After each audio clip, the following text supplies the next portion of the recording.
So now you have activists in Canada pushing for a return to mask mandates.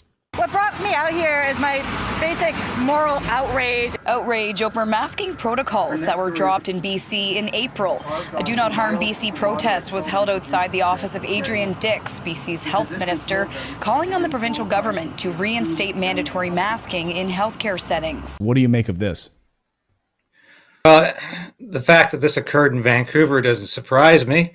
Vancouver's gone the way of San Francisco and Los Angeles. But it goes to show you how maniacal the left has become, or not even just the left, the people who seem to love authoritarianism in their life. They love to have the state dictate what they should do and what they shouldn't do.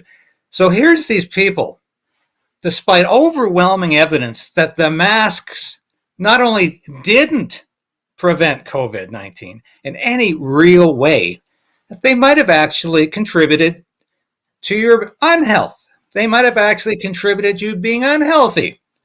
And despite that, they're begging the BC Minister of Health to bring back mask mandates, please, so we can wear these and our children can go to school and suffocate all day, and we can continue to breathe in these toxins.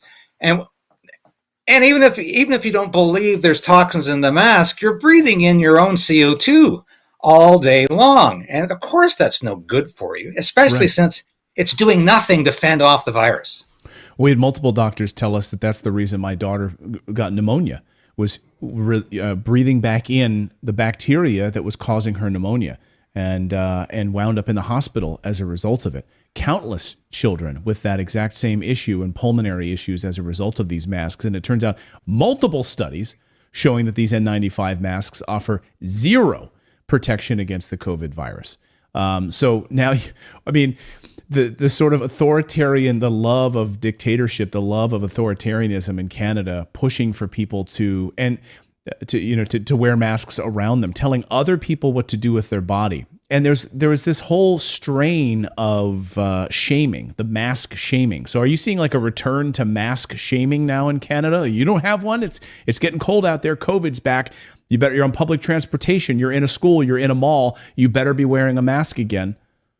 Well, I haven't seen it yet, but I sure saw it during the height of the pandemic, and I expect to see it again.